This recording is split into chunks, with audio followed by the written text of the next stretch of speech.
Oh, naaalala nyo ba tong si Dowell? Na dumi-dumi. Bago na. Bago na.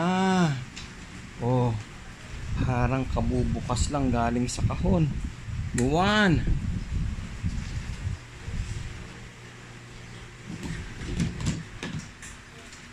Ito. Hindi na pinalitan ng capacitor niyan. Oh, pero malakas pa rin. Swivel. Oh, patay makina niyan. Putok thermal fuse. Inoperahan, pinalitan. Dumikit ang bushing sa Shopee, kinalawang. Nice lahat yan. Oh, di paano? Another good job done. Fantastic man. Strikes again. Okay, so isa-isay natin. Ito yung dowel na black. Okay, so ang dumi niya. Okay, mukhang na-stuck to. Nakasaksak na. I-on natin. Wala man lang power, walang vibration.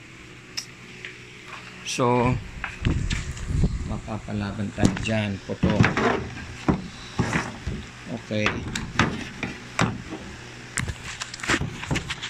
I-ano natin. Testa natin yung niya. Plug.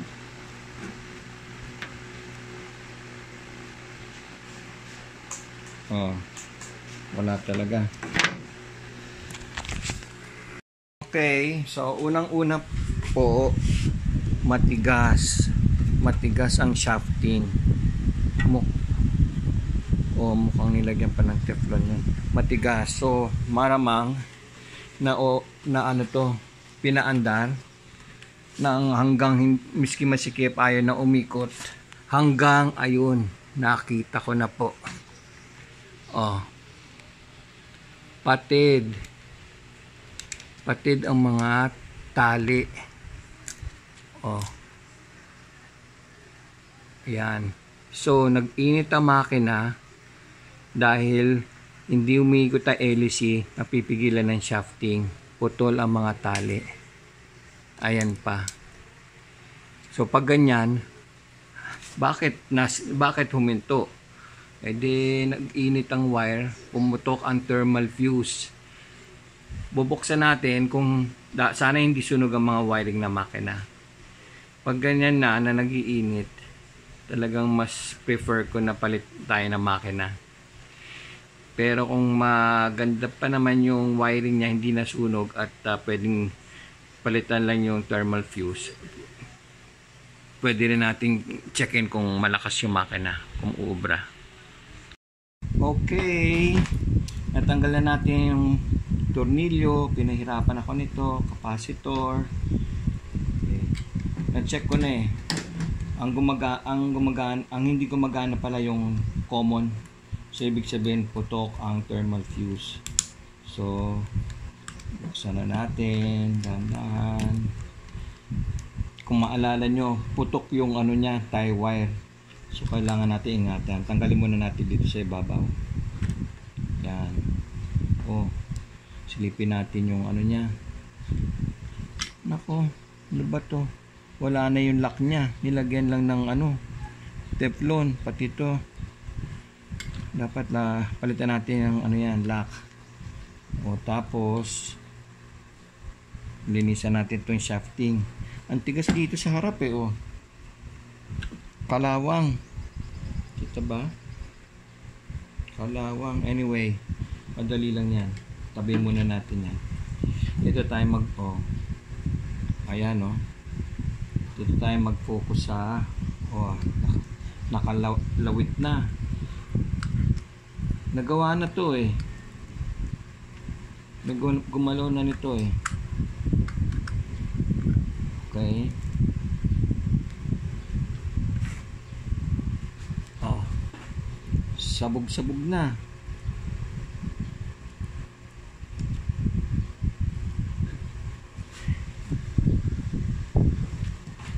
So, una kailangan natin matanggal tong makunat na yung balot niya, oh. Nak-disintegrate na. Okay. Kailangan makita yung thermal fuse.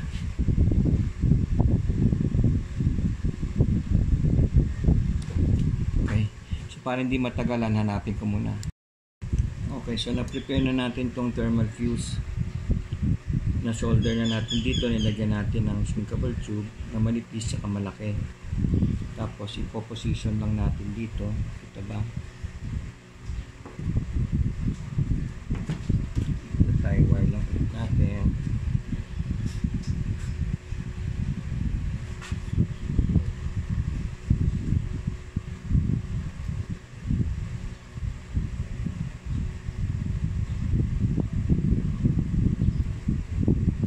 Thermal fuse kasi yan ang magsisense ng heat.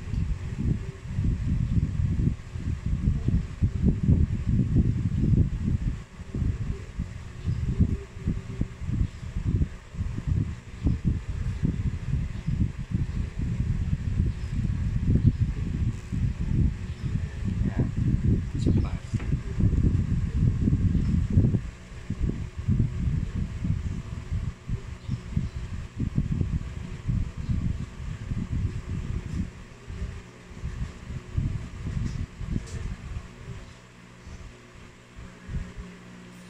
Ito yung ulo, kaya kailangan nakapitik yan doon.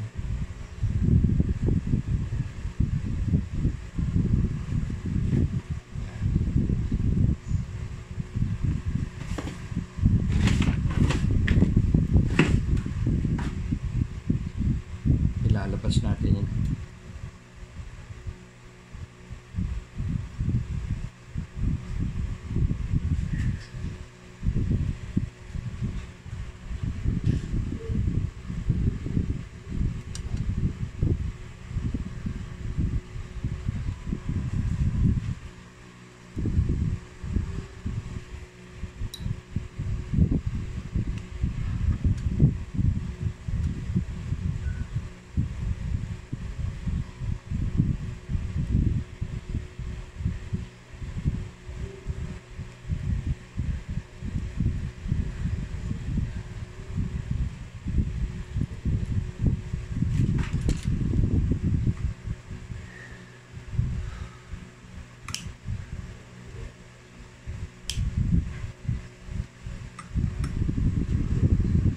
Okay, so in the meantime, nalinisan na natin to. Papalit na tayo ng bushing. Ito yung bago. Ito yung luma, kalawang na. Okay, pero dahil nalinisan na rin natin tong shafting, may nahabol ko naman yung gasgas pati sa likod. So ibig sabihin, pati sa likod magpapalit tayo ng bushing para sigurado tayo. Oh, grabe oh. Bakit hindi hinto yung electric fan na yan? Tuyo na tong foam. Sabay, wala na, disintegrate na. Tuyo, wala nang oil. Dumikit na ang shaft sa bushing. Nagkalawang na. Tapos, pinaandar, hindi na nga umiikot. Pwede pumuntok ang fuse. Yan nangyari. So, dilalagyan ng bagong foam. Tsaka lalangisan. Lalagyan ng bagong bushing. Babalik ang takip. So, yun lang gagawin natin dyan. Okay, cover natin to. Ano ba gagawin ko? So, nilagay ko na yung foam. Bagong bushing. Lagyan na natin ng oil yan. Ponduan na natin. So yan ang purpose ng foam, napaka-importante.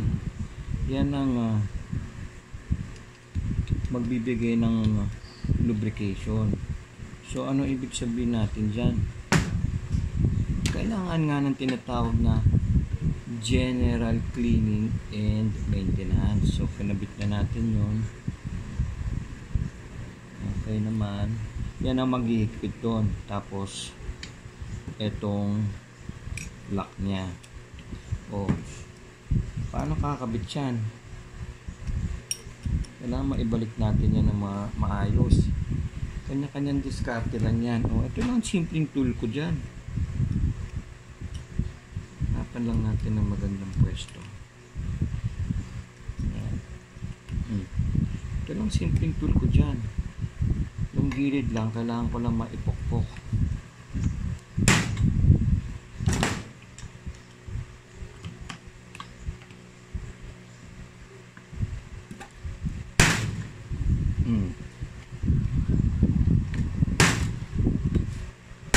Dahil bilog yun, kailangan bilog din ang pang ano mo.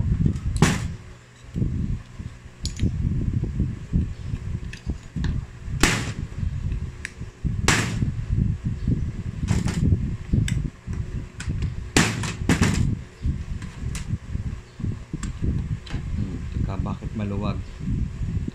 Tanggalin ko ulit.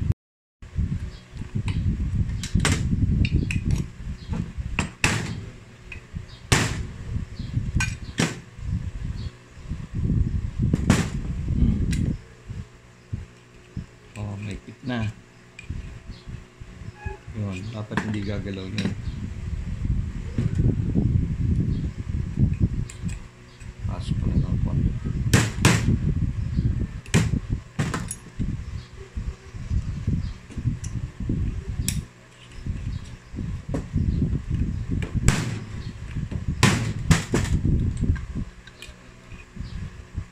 Yun.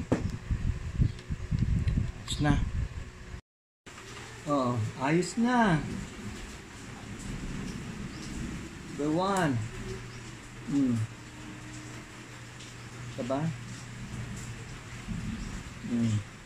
2. 3. Oh. Daming ginawa dito. Yung shafting, nilinis, inabol yung scratches, naakoy naman. Yung ano, bushing, saka yung oil foam sa harap lang. Tapos ang tigas, pinalitan ng mga ano, washer, spacer. Ang tigas kasi. Oh, okay na ngayon. Tapos pinalitan ng thermal fuse. Capacitor, okay pa siya, so hindi na nagpalit. Lilinis na tayo ngayon para makaka-assemble na. Yes. Ayos na. Malinis na lahat. Kakabit na lang to dito. Pafasten yung ano to, capacitor. Oh. Malinis na lahat yan. Pati itong ano niya, base. Oh. Pati itong ano niya. Okay, kabit na.